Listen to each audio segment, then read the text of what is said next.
Hello everyone, welcome to my channel. ಇವತ್ತಿನ topic ಬಂದ್ಬಿಟ್ಟು ಆಂಪಣ್ಣ ಅಥವಾ ಮಾವಿನಕಾಯಿ ಶರ್ಬತ್. ಇದು ಸಮ್ಮರ್ ಸ್ಪೆಷಲ್ ಹಾಗೂ ತುಂಬ ಲಾಭಕಾರಿಯಾಗಿರುತ್ತೆ. ಇದು ನಮ್ಮ ದೇಹನ ತಂಪಾಗಿಡುತ್ತೆ ಹಾಗೂ ದೇಹನ ಫುಲ್ಲು ರಿಫ್ರೆಶಿಂಗ್ ಆಗಿರುತ್ತೆ. ಇದರ ರೆಸಿಪಿ ಹೇಗಿದೆ ನೋಡ್ಕೊಬರೋಣ ಬನ್ನಿ. ಒಂದು ಕುಕ್ಕರಲ್ಲಿ ಒಂದು ಅರ್ಧ ಲೀಟ್ರ್ ಆಗೋಷ್ಟು ನೀರು ತಗೊಂಡು ಮಾವಿನಕಾಯಿ ತುದಿನ ಕಟ್ ಮಾಡಿ ಅದರಲ್ಲಿ ಒಂದು ಸ್ವಲ್ಪ ಉಪ್ಪು ಹಾಕಿ 3ರಿಂದ 4 ವಿಜಲ್ನ ಕೂಗಿಸ್ಕೋಬೇಕು. ಇದರಿಂದ ಮಾವಿನಕಾಯಿ ಫುಲ್ಲು ಬೆಂದೋಗಿರುತ್ತೆ.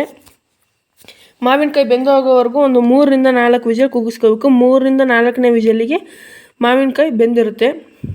ಅದಾದ ನಂತರ ಕುಕ್ಕರ್ನ ತೆಗೆದು ಮಾವಿನಕಾಯಿ ಬೆಂದಿದೆ ಇಲ್ವಾ ಚೆಕ್ ಮಾಡಿಕೊಂಡು, ಇಲ್ಲಿ ನೋಡ್ಬೋದು ನಮ್ಮ ಮಾವಿನಕಾಯಿ ಒಂದೇ ಮಾವಿನಕಾಯಿನ ಯೂಸ್ ಮಾಡಿದ್ದೀವಿ. ಇದು ತುಂಬ ಚೆನ್ನಾಗಿ ಬೆಂದಿದೆ. ಈಗ ಇದರ ಪಲ್ಪನ್ನು ಕಲೆಕ್ಟ್ ಮಾಡ್ಕೋಬೇಕು. ಫಸ್ಟು ಇದ್ರ ಮೇಲಿನ ಸಿಪ್ಪೆಯನ್ನು ತೆಗೆದುಕೊಳ್ಬೇಕು. ಸಿಪ್ಪೆಯನ್ನು ತೆಗೆದ ನಂತರ ಅದರಿಂದ ಫುಲ್ ಎಲ್ಲ ಕ್ಲೀನಾಗಿ ಪಲ್ಪನ್ನು ಕಲೆಕ್ಟ್ ಮಾಡ್ಕೋಬೇಕು. ಸಿಪ್ಪೆಯಿಂದ ಹಾಗೂ ಸಿಪ್ಪೆಯಲ್ಲಿ ಜಾಸ್ತಿ ಪಲ್ಪ್ ಉಳಿದಿರುತ್ತೆ. ನೀವು ಸಿಪ್ಪೆಯಿಂದ ಕೂಡ ಪಲ್ಪನ್ನು ಫುಲ್ ಕ್ಲಿಯರಾಗಿ ಎಲ್ಲ ಕಲೆಕ್ಟ್ ಮಾಡ್ಕೋಬೇಕು. ಹಾಗೂ ಈಗ ಒಂದು ಮಿಕ್ಸಿ ಜಾರನ್ನು ತೆಗೆದುಕೊಂಡು ಎಲ್ಲ ಪಲ್ಪನ್ನು ಮಿಕ್ಸಿ ಜಾರಿಗೆ ನೀವು ಟ್ರಾನ್ಸ್ಫರ್ ಮಾಡಬೇಕು. ಎಲ್ಲ ಪಲ್ಪನ್ನು ಮಿಕ್ಸಿ ಜಾರಿಗೆ ತೆಗೆದ ನಂತರ ಇದರಲ್ಲಿ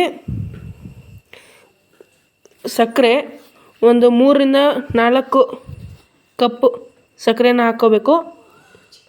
ನಿಮಗೆ ರುಚಿಗೆ ತಕ್ಕಷ್ಟು, ನಿಮಗೆ ರುಚಿಗೆ ಎಷ್ಟು ಬೇಕೋ ಅಷ್ಟು ಸಕ್ಕರೆನ ಹಾಕ್ಕೊಳ್ಳಿ. ಆಮೇಲೆ ಒಂದು ಮೆಣಸಿನ್ಕಾಯಿ ಅರ್ಧ ತುಂಡು ಮಾಡಿ, ಒಂದು ಸ್ವಲ್ಪ ಜೀರಿಗೆ ಹಾಗೂ ಒಂದು ಹಸಿಮೆಣಸಿನ್ಕಾಯಿ ಹಾಗೂ ರಿಫ್ರೆಶಿಂಗ್ಗೋಸ್ಕರ ನೀವು ಒಂದು ಸ್ವಲ್ಪ ಸೋಂಪನ್ನು ಹಾಕೋಬೋದು. ಇದು ಆಪ್ಷನಲ್, ನೀವು ಹಾಕಂದ್ರೆ ಹಾಕೋಬೋದು, ಇಲ್ಲಾಂದರೆ ಇಲ್ಲ. ಅದು ರಿಫ್ರೆಶಿಂಗ್ ಇರುತ್ತೆ ಆದ್ದರಿಂದ.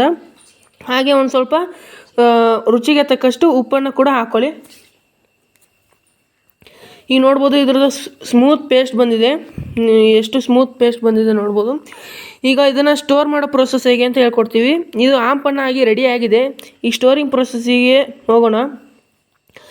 ಇಲ್ಲಿ ಸ್ಟೋರಿಂಗ್ ಪ್ರೊಸೆಸ್ಸಿಗೆ ನೀವು ಇದನ್ನು ಒಂದು ಪ್ಯಾನಲ್ಲಿ ಫುಲ್ಲು ಚೆನ್ನಾಗಿ ಕುದಿಸ್ಕೋಬೇಕು.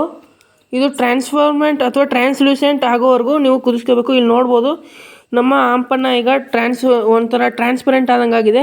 ಹಾಗೆ ಇದರಲ್ಲಿ ಒಂದು ಸ್ವಲ್ಪ ಜಲ್ಜೀರಾ ಅಥವಾ ಜೀರಾ ಪೌಡ್ರನ್ನ ಹಾಕೋಬೇಕು. ಜೀರಾ ಪೌಡರ್ ಹಾಗೂ ಒಂದು ಸ್ವಲ್ಪ ರುಚಿಗೆ ತಕ್ಕಷ್ಟು ಉಪ್ಪು, ಇದನ್ನೆರಡನ್ನ ಹಾಕ್ಕೊಂಡು ಫುಲ್ ಚೆನ್ನಾಗಿ ಮಿಕ್ಸ್ ಮಾಡ್ಕೋಬೇಕು.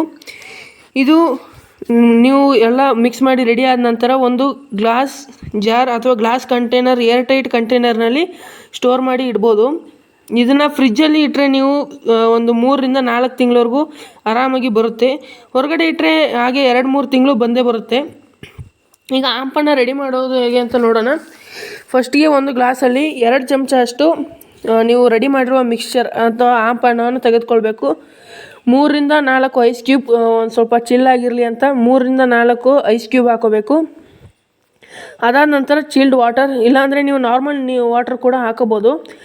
ಇದರಲ್ಲಿ ನೀವು ಸ್ವಲ್ಪ ಪುದೀನ ಲೀವ್ಸನ್ನು ಹಾಕೋಬೋದು, ನಾವು ಹಾಕೋದಿಲ್ಲ. ರಿಫ್ರೆಶಿಂಗ್ಗೋಸ್ಕರ ನೀವು ಪುದೀನ ಲೀವ್ಸನ್ನು ಹಾಕೋಬೋದು.